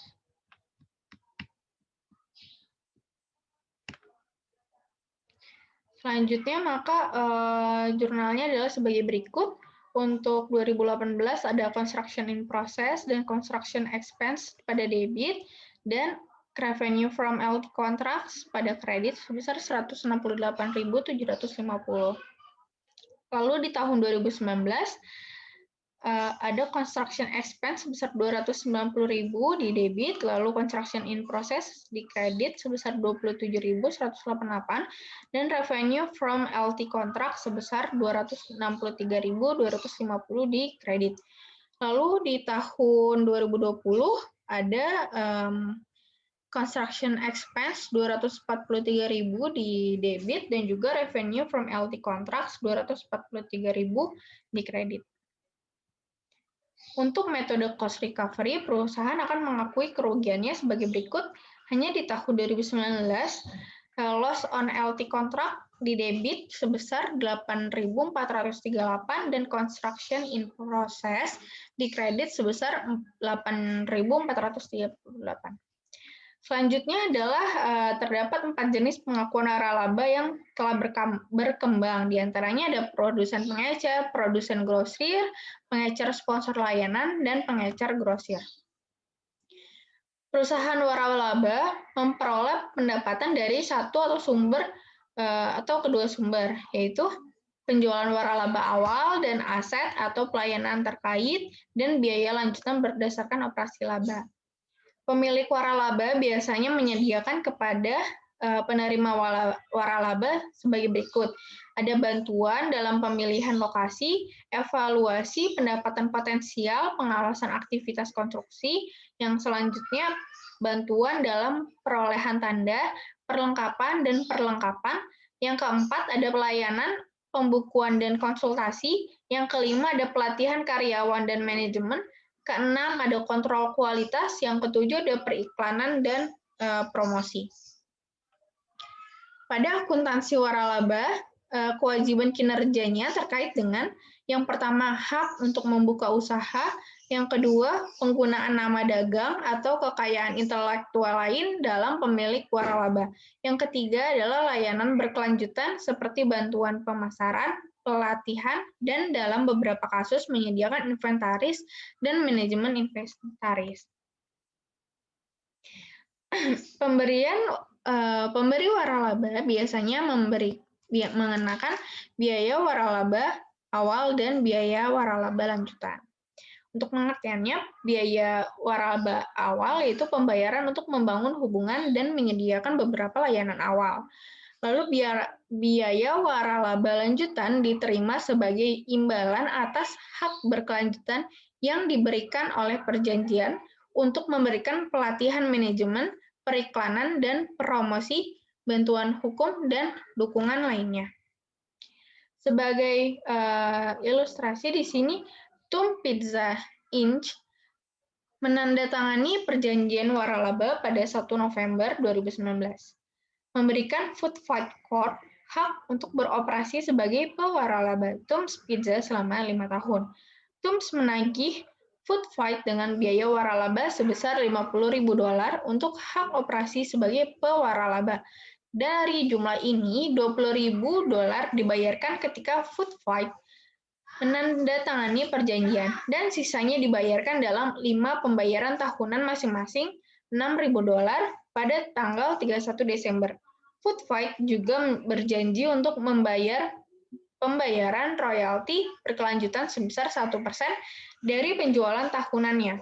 Dibayarkan setiap tanggal 31 Januari dan diwajibkan untuk membeli produk dari TUM dengan harga jual mandiri saat ini pada saat pembelian. Peringkat kredit Food Fight menunjukkan bahwa uang dapat dipinjam sebesar 8%.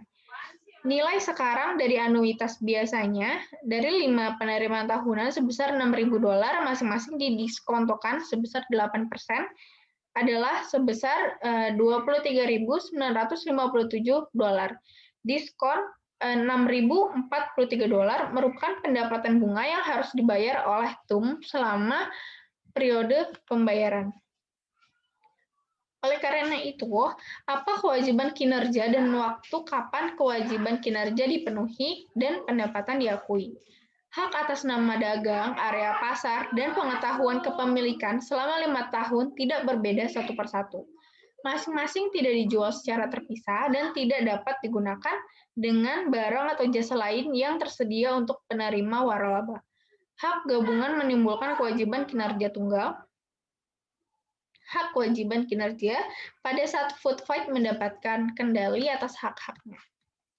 Layanan dan peralatan pelatihan berbeda karena layanan dan peralatan serupa dijual terpisah.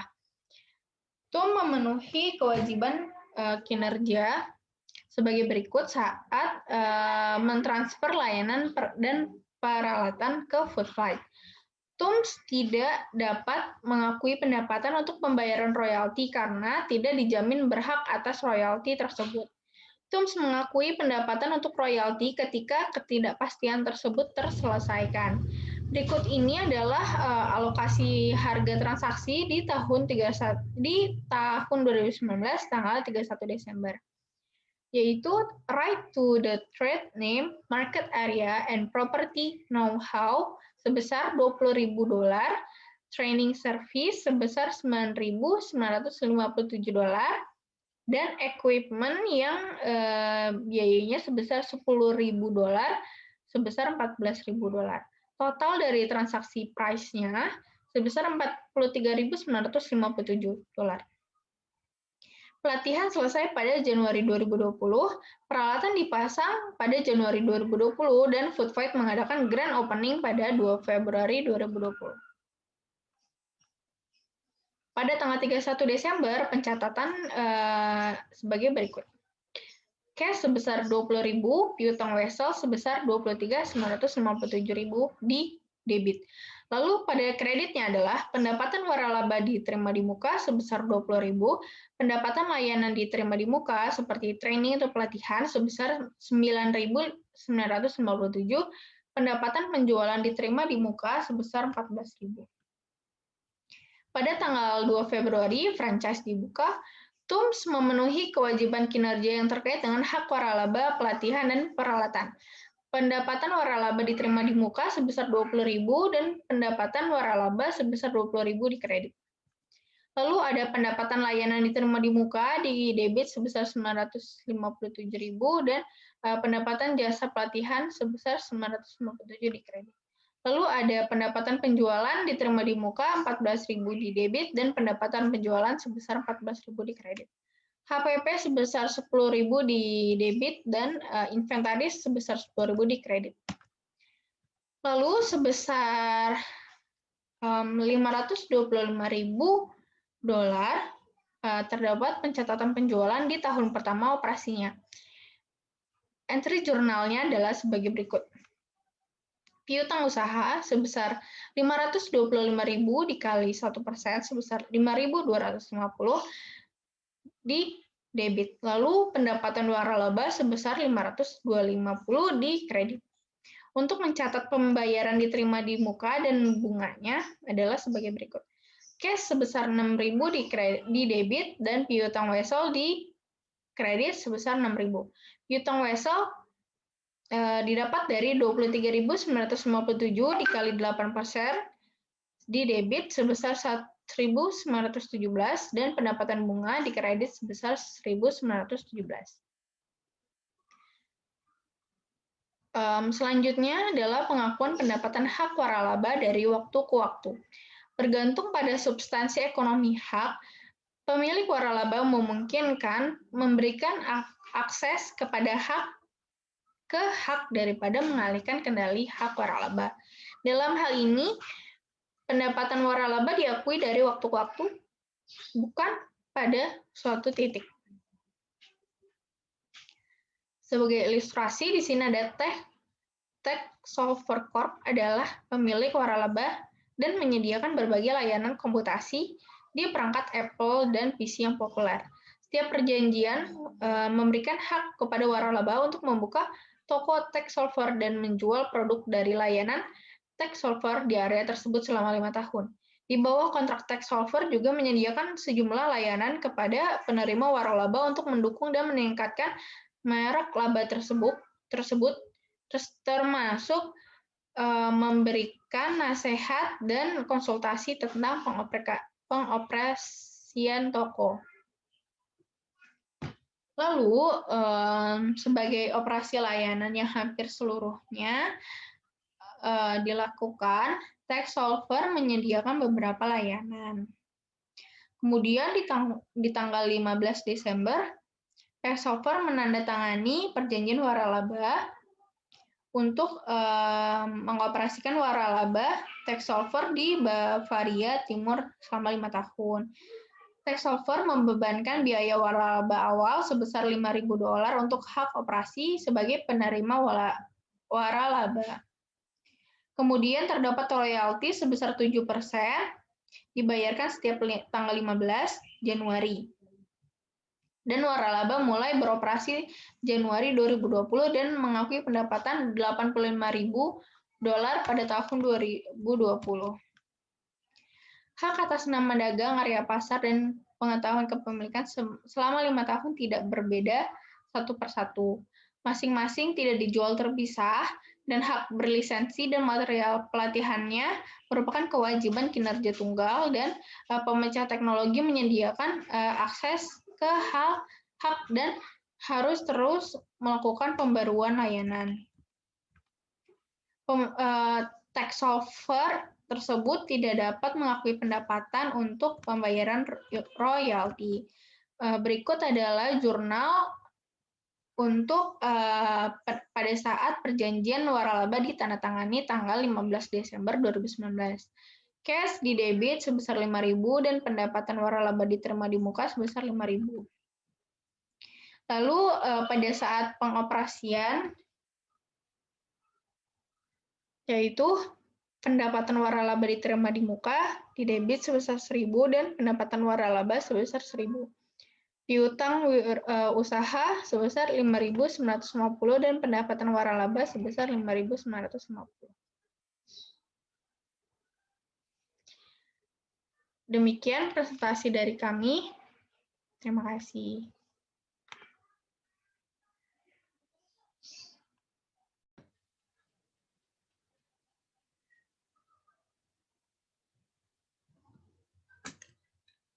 Lalu selanjutnya di sini saya akan menjawab exercise 17 strip 8.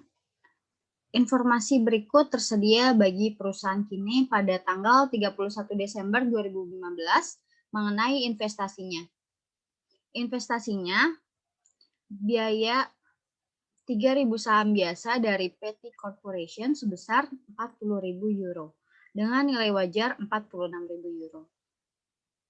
Investasi sebesar 100.000 preferensi saham DOE Incorporated biayanya sebesar 25.000 euro dengan nilai wajar 22.000 euro.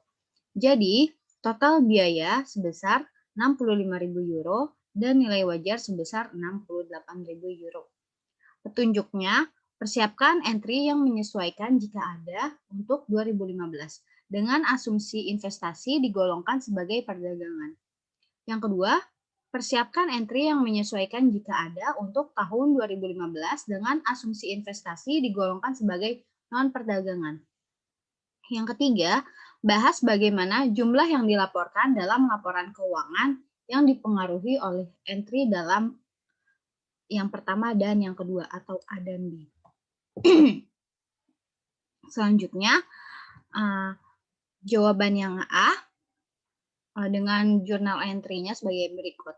Debitnya securities fair value adjustment sebesar 3.000, pada kreditnya unrealized holding gain or loss income sebesar 3.000. Yang B-nya, debitnya securities fair value adjustment sebesar 3.000, pada kreditnya unrealized holding gain or loss-nya sebesar 3.000. Lalu, jawaban yang C, laporan pendapatan dan rugi yang tidak disadari dilaporkan dalam laporan pendapatan di bawah pendapatan dan pengeluaran lainnya. Laporan pemegang laba atau rugi-rugi yang direalisasikan dilaporkan sebagai bagian dari pendapatan komprehensif lainnya dan sebagai komponen ekuitas sampai terwujud. Rekening penyesuaian nilai sekuritas ditambahkan pada biaya rekening investasi equity untuk mendapatkan nilai yang adil. Lalu selanjutnya, exercise 17 strip 19. Contoh soalnya sebagai berikut. Cairo Corporation memiliki ikatan pemerintah yang diklasifikasikan sebagai penolong untuk pengumpulan pada tanggal 31 Desember tahun 2015. Obligasi ini memiliki nilai nominal sebesar $800.000 dengan harga amoralkan dari $800.000 dan nilai wajar dari $740.000. Dalam mengevaluasi obligasi, Cairo menentukan obligasi memiliki US dollar sebesar $60.000 dengan nilai permanen. Artinya, perusahaan percaya bahwa penurunan akuntansi sekarang tepat untuk obligasi tersebut. Petunjuknya, persiapkan entry jurnal untuk mengenali gangguan tersebut. Dan yang kedua, apa dasar obligasi untuk biaya baru? Mengingat nilai kematangan obligasi adalah sebesar $800.000. Haruskah Cairo Corporation menghilangkan perbedaan antara jumlah muatan dan nilai kematangan atas kehidupan obligasi? Yang terakhir, pada 31 Desember 2016, nilai wajar dari obligasi kota adalah sebesar $760.000. Lalu siapkan entry jika ada untuk mencatat informasi ini. Jawabannya yang A, the entry to record dengan jurnal sebagai berikut. Debitnya loss on impairment sebesar $60.000, hasilnya yaitu dari $800.000 dikurangnya $740.000. Pada kreditnya debt investment sebesar $60.000. Yang B-nya, the new cost basis is $740.000. If the bonds are impaired, it is inappropriate to increase, amortize the asset back up to its original maturity value. Yang ketiga, yang C, dengan jurnal, debitnya debt investment sebesar $20.000, pada kreditnya recovery of impairment loss sebesar $20.000, yaitu dari $760.000 dikurang $740.000. Lalu, exercise 17 strip 6, ini saya akan membacakan soalnya. Nanti akan dilanjutkan jawabannya oleh Dewi teman saya. Hedgie Flow Hedgie, Choi Golf Co. menggunakan titanium dalam produksi khusus diver. Choi mengharapkan bahwa ia perlu membeli 200 ons titanium pada bulan Oktober 2015 untuk klub yang akan dikirim pada musim liburan belanja. Namun, jika harga titanium meningkat, ini akan meningkatkan biaya untuk menghasilkan klub yang akan menghasilkan margin laba yang lebih rendah. Untuk melindungi risiko peningkatan harga titanium pada tanggal 1 Mei 2015, Choi masuk ke dalam kontrak berjangka titanium dan merancang kontrak berjangka ini sebagai pagar arus kas dari pembelian titanium yang diantisipasi. Jumlah notaris kontrak adalah sebesar 200 ons, dan persyaratan kontrak memberi Choi hak dan kewajiban untuk membeli titanium dengan harga $50.000 per ons. Harganya akan sangat bagus sampai kontrak berakhir pada tanggal 30 November 2015. Asumsikan data berikut sehubungan dengan harga opsi panggilan dan persediaan pembelian titanium. Pada tanggal 1 Mei 2015, harga spot untuk November delivery-nya sebesar $50.000 per onsnya. Sedangkan pada tanggal 30 Juni 2015 sebesar $52.000 per ons, dan pada tanggal 30 September 2016 sebesar $52.500 per onsnya. Lalu selanjutnya sampaikan isi jurnal untuk tanggal transaksi berikut. Pada tanggal 1 Mei 2015, permulaan kontrak berjangka tidak ada premi yang dibayar. Pada tanggal 30 Juni tahun 2014, Choi mempersiapkan laporan keuangan. 30 September 2015, Choi mempersiapkan laporan keuangan lagi. Dan pada tanggal 5 Oktober 2014, Choi membeli 200 ons titanium di $52.500 per onsnya dan menyelesaikan kontrak berjangka. Lalu pada tanggal 15 Desember 2014, Choi menjual pentung yang terbuat dari titanium yang dibeli pada bulan Oktober 2015 dengan harga $25.000 25 juta. Harga barang yang sudah jadi adalah sebesar 14 juta. Mengindikasikan jumlah yang dilaporkan dalam laporan pendapatan yang berkaitan dengan kontrak berjangka dan transaksi inventaris pada tanggal 31 Desember 2015. Lalu exercise-nya jawabannya yang A, pada tanggal 1 Mei 2015, memorandum entry to indikasi entering into the contract. Yang B-nya pada tanggal 30 Juni 2015, debitnya futures kontrak sebesar 400.000, pada unrealized holding gain or loss equity-nya sebesar 400.000, hasilnya itu dari 52.000 dikurang 50.000. Itu kan hasilnya 2.000 yen dikali 200 ons. Lalu yang C, pada tanggal 30 September 2015, debitnya futures kontrak sebesar 100.000, pada unrealized holding gain or loss equity-nya sebesar 100.000 juga. Yaitu caranya sama seperti yang sebelumnya. Terima kasih, selanjutnya akan dijelaskan oleh Dewi.